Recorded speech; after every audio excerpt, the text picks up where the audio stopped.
लोकेश मिश्रा, आप सभी का हार्दिक स्वागत और अभिनंदन करना चाहूँगा। Today we are there in Dubai, and it's my great honor that I have a privilege to meet a guru from Patna who is coming straight away, और उनको प्यार से हम लोग गुरु रहमान कहते हैं। तो गुरु जी रहमान साहब, सबसे पहले तो बहुत बहुत स्वागत और हार्दिक अभिनंदन आपका दुबई की धरती पे। बहुत बहुत धन्यवाद, बहुत बहुत धन्यवाद।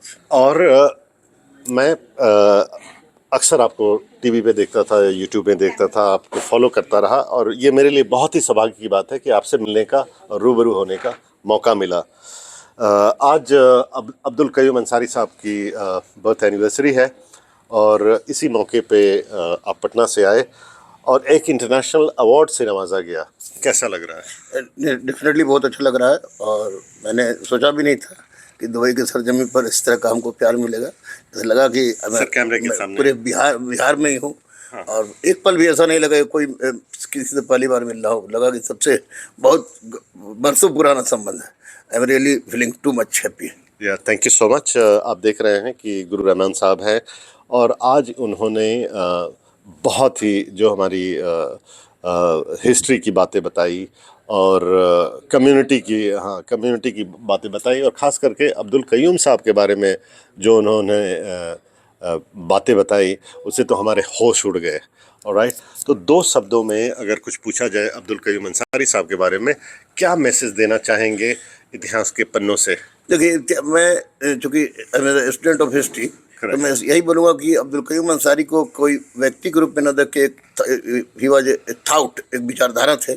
और उनमें गांधी भी थे, उनमें भगत भी थे, उनमें सुभाष भी थे, और एक परफेक्ट इंसान जो होता है, जो ऑलराउंडर जो कहा जाए, वो थे। और वास्तव में समाज के दबे कुचले हर वर्ग को ध्यान में रख के, और इस्लाम की जो मेन कंसेप्ट है इक्वलिटी को उन्होंने बहुत ही खूबसूरत ढंग से ना केवल व्यक्त किया, अभी तो उसको पटल पर लाने का भी प्रयास किया। हाँ। और मैं ये दावे के साथ कह सकता हूँ, जैसा कि मैं देख रहा हूँ कि आज अगर कहीं भी लोग पढ़ लिख के गए हैं और कुछ अच्छे नौकरी में हैं, तो उसमें निश्चित रूप से अब्दुल कयूम अंसारी का बहुत बड़ा योगदान है। और इस दृष्टिकोण से आने वाली पीढ़ी, अभी तो लोग अब्दुल कयूम अंसारी को बहुत लोग नहीं जान रहे, जो बदकिस्मती है। लेकिन जैसे अख्तर साहब ने जिस तरह से कार्यक्रम के प्रति किया और हर बार करते हुए आ रहे हैं, तो धीरे धीरे हमको लगता है कि अब्दुल कयूम अंसारी पूरे वर्ल्ड पटल पर जाने जाएंगे, और इतिहास के पन्नों में भी आएंगे। इतिहास के पन्नों में तो आना बहुत जरूरी है उनका, क्योंकि इतिहास में इतने बड़े पर्सनालिटी का इतिहास में कोई कारनामा न होना अपने आप में अजूबा हमको लगा। बहुत दुर्भाग्य लगा। और मैं एक बात बता दूं कि यहाँ पर मैंने एक शपथ भी लिया है कि मेरा अगला जो रिसर्च होगा वह अब्दुल कयूम अंसारी साहब के रिलेटेड होगा। जी बहुत बहुत धन्यवाद। और जैसा कि आप देख रहे हैं कि रहमान सर जो हैं एक अच्छे एजुकेटर हैं, वर्ल्ड क्लास एजुकेटर हैं, जिनमें करीब 4,500 से 5,000 ऑन साइट बच्चे हैं। और ऑनलाइन सर कितने बच्चे पढ़ते हैं? ऑनलाइन 6 से 7 लाख बच्चे मेरे पास। 6 से 7 lakh. So that itself is an achievement. एक बहुत ही इंटरेस्टिंग स्टोरी अपने ऑडियंस को बताऊं रहमान सर के बारे में, कि एजुकेटर तो बहुत आए और अभी भी हैं, बट एक सबसे उनकी खासियत ये है कि करीब 13 से 15 किन्नरों को अपने मुख्य धारा से जोड़ दिया। इसके बारे में जरा 2 शब्द में बताएं। देखिए, किन्नर को लोग एक्चुअली में अलग समझता था, और मैं चूँकि ऋग्वेद का शोधार्थी हूँ और रामायण महाभारत में मैंने पढ़ा है, तो शिखंडी महाराज के बारे में सुना था, और इतिहास में भी बहुत लोगों के बारे में सुना था। लेकिन जब इनकी हालत में देखता था, तो भले ही लोग उनको गाली बके, लेकिन मुझे समाज के बेचारे के रूप में लगते थे।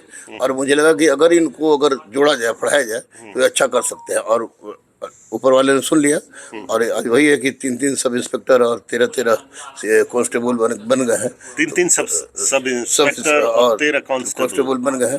तो अब निश्चित रूप से मैं इस दिशा में भी काम कर रहा हूँ, ताकि किन्नरों को ज़्यादा से ज़्यादा हम मुख्य धारा पे मुख्य धारा पे। तो ये बहुत ही आपने अच्छी पहल की, और मुझे लगता है कि आपकी इस पहल से और दूसरे लोग भी आएंगे, ताकि उनका भी सपोर्ट मिले और उनको मुख्य अभी भी यही करूँगा कि पहले किन्नर जहाँ पढ़ने जाते थे, तो लोग कहते थे कि माहौल खराब हो जाएगा। और मेरा ऐसा सोचना है कि किन्नर जहाँ जाते हैं वहाँ माहौल बन जाता है। तो मैं सबसे अपील करूँगा कि किन्नरों को गलत ढंग से न देखें, और उनकी पढ़ाई के प्रति उनको कम से कम कुछ नहीं कर सकते तो पढ़ा दीजिए, क्योंकि और सपोर्ट कीजिए, जरूर सपोर्ट कीजिए।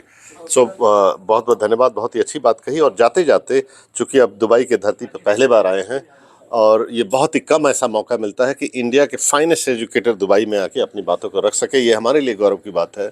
तो जाते जाते स्टूडेंट कम्युनिटी जो है दुबई की या यूएई की, यूनाइटेड अरब एमिरेट्स की, उनके लिए क्या संदेश देना चाहेंगे यहाँ के विद्यार्थियों के लिए? देखिए, उनके लिए हम ये कहें कि देखिए, पैसा कोई भी कमा सकता है, लेकिन अगर अपने वजूद को प्रमाणित करना है, हम जन्म लिए हैं तो उसको प्रमाणित करना है, तो उसके लिए पढ़ाई से बड़ा कोई माध्यम नहीं है। और आज के डेट में पढ़ाई किसी के बपौती नहीं रह गई है। जो पढ़ना चाहता है वो पढ़ रहा है, और पढ़ाई से बड़ा कोई भी ना तीर्थ है, ना, मैं तो कहता हूँ कि स्वर्ग से ऊपर अगर किसी चीज़ को माना जाए तो वो पढ़ाई है। वो पढ़ाई है। बहुत ही अच्छी बात कही। सो दोस्तों, बने रहिए मेरे साथ और मिलते हैं छोटे से ब्रेक के बाद बहुत बहुत इंटरेस्टिंग कहानियों के साथ।